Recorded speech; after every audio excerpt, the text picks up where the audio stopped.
What's up, YouTube? My name is Trent Wel-Don. Welcome back to my channel, Wel-Don Aquatics. Tonight, I do not have good news for you.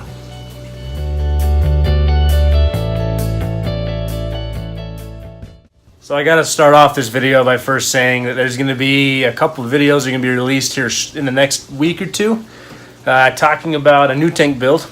I'll say it, I got a new tank build coming out.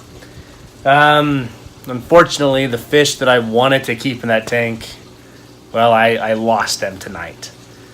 It sucks. It sucks losing fish, but it got me thinking though that I'm not into my YouTube channel very far. I really am not. My YouTube career is not extensive, but I feel like I made a commitment to you guys to bring you into my hobby, especially in my first video, and I welcomed everybody to this channel. So I think it's only fair that I share with you the excitement, the adrenaline sometimes, the good news, and honestly, even the bad news. And the bad news tonight is I lost my pair of Epistogramma coccydoides double red. I lost the male and the female today, and I'm bummed. It sucks. That was a fish I was really looking forward to keeping. I was really excited when I found that fish. And to be honest, I can go get another pair. I can drive down to get another pair.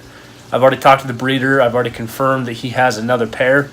But it got me thinking, there are a couple reasons to make this video. Like the first I said, I owe it to you guys to bring you along on this ride of mine, on this hobby of mine. But the other reason it got me thinking about too, though, I guess a couple reasons, is 1.5, I don't know. You guys can tell I'm kind of all over the place tonight.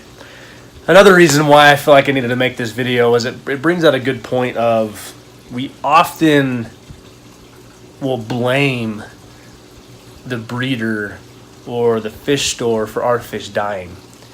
I've had that pair of Epistogrammas for a month now, and that's a solid time frame. They've been in quarantine for that month. They went through my med trio. I have added some new fish to that exact quarantine tank, but with that, I've always dosed that med trio.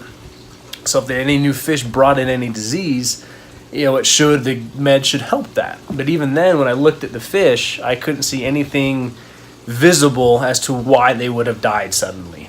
So what happened is when I get up for work in the morning, I have a routine. And part of that routine is before I let my dogs out, I come into my fish room, turn on the lights, do some feedings, and I look into my tanks to, kind of do a count on everybody. And I noticed my male Epistogramma laying motionless in a cave, which was really unusual. Sure enough, pulled him out, he was dead. Got home from work this afternoon, I did the same thing. I have my routine, take my boots off, come in, check on the fish, and I couldn't find my female Epistogramma in that tank. Well, as I started digging around, I had some mulm on the bottom that I was purposely leaving there for the small rasboras I have in there, and in case I had any new fry out of the plecos and different things, and found her body in the mulm. So unfortunately, I lost both those fish today. But back to my point of we often choose to blame the breeder or the store. We think, they sold me sick fish. Why did they die so suddenly? Well, it's not their fault. This breeder I bought my fish from, he has fantastic quality fish. I've seen his fish room multiple times now. I've talked to him. He knows what he's doing. And, for him to breed as many fish as he does, he's doing something right. I don't know why my Epistogrammas died. I really don't. And it frustrates me. And because now I'm honestly scared to go buy another pair of fish from him. And you may think that's kind of silly, but when you get attached to a fish, or it's a fish that you've wanted for so long, and you finally get it and you lose it, I don't want to lose another pair of fish. I really don't. But that's part of this hobby. That's part of this awesome hobby that we are in, is losing fish. And it's not awesome to lose fish, but I love this hobby. So you keep going. But yeah, it's not the fish store's fault. It's not this breeder's fault. Something may have changed in my water parameters. Something, who knows what. So you pick up, you keep going. Now, the other reason I wanted to make this video too is that we often, as hobbyists, we don't talk about that. It's a taboo for us to say, your fish will die. Tomorrow, a week, a month, a year, 10 years, you're gonna lose fish. And it sucks. Reasons being, we put money into this. That's money. That's hard-earned money. But it also sucks because if you're really into this hobby, you kind of grow attached to your fish. You see the different personalities they bring in, or I don't know, you spend so much time with them. So I don't make this video out of like a pity party or like, what's boo-hoo, that's so sad.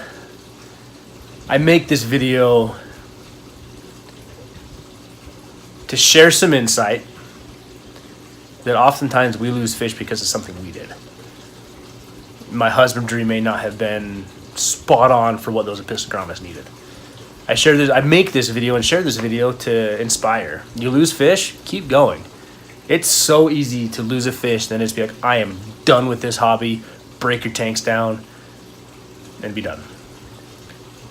But I heard an interesting thing today. I was actually listening to the Real Fish Talk by Aquarium Co-op, and somebody sent a chat in that said, 85-gallon tank crashed, I'm done, I'm out of the hobby. And Corey talked about how he has a steadfast rule, and if he breaks down a tank, or in essence, if a tank crashes and he says that he's done, that tank has to sit there empty for at least 6 months. That's a long time. But he talked about how in that 6 months, that's a long enough time to decide, am I really done with this hobby, or I'm going to find something else that I want to keep and reboot that tank back up. So fortunately, I still have plenty of fish I want to keep. Out of all the fish I have in here, it's 2 fish. But they're my 2 fish. That's what sucks. They're my fish. And I know there's a few people watching this who will understand that. You'll kind of get that, we take solace in our fish. But in the end of the day, I want everyone to know, keep going. Don't let that loss stop you from enjoying this hobby. So I've got a couple decisions to make now. My good buddy of mine, I've been messaging him tonight. Sometimes you got to reach out and be like, dude, bro, this sucks. He made a comment that I should try some German blue rams. Thought about that. I really have thought about that. The fish, it's actually in this tank right there. That tank right there, as the epistogrammas were in. I moved the super reds that were in there. I moved them over to the 75. Sorry, that's off camera right now. And I still have my SB res boras in here. So I've actually got another res bora in there I haven't really introduced you to yet, and that'll come along in time as we talk more about the tank they're going to go in, which is actually right there. So it's frustrating. It really is, but life goes on. So got a couple decisions to make. More so if I'm going to get another pair of epistogrammas, if I'm going to try German blue rams, or if I'm going to get more res boras or maybe some tetras. I don't really know yet. But the other thing I have to tell you, I don't know if I mentioned this in the beginning of the video. If I did, I'm sorry, but I'm going to say it again. There's going to be some videos coming out here soon after this one that are going to talk about those epistogrammas. And they're going to talk about what tank they're going to go in. So know that I'm not going to change those videos. They're already edited and ready to go. But I wanted to release this one first to give you the knowledge that those epistogrammas have passed. So you're going to hear some information, some videos that isn't going to be totally accurate as of today, knowing that some of those videos were filmed over a week ago, and I just have to release them as I get things going. I got a few projects going right now, and well, a clutter of a fish room. So, all right, guys, that's my ramble for tonight. I had to bring you along for this, and I feel that's what this channel needs to be about. I need to share with you everything I have going on to hopefully help somebody, inspire somebody. But if you're interested in some future good news, hit that subscribe button. We do have a lot of things here in the works at Wel-Don Aquatics. Kicking around a few new ideas. We got a few new tank builds. I've actually got 2 new tank builds coming out. We're still working on the PetSmart tanks. We got stuff going on here, so it's not the end. So really, guys, hit that subscribe button, hit the notification bell, and share this around. Let's get a good group here. But I'm Trent Wel-Don, Wel-Don Aquatics, and I hope you guys are having a better night than I am.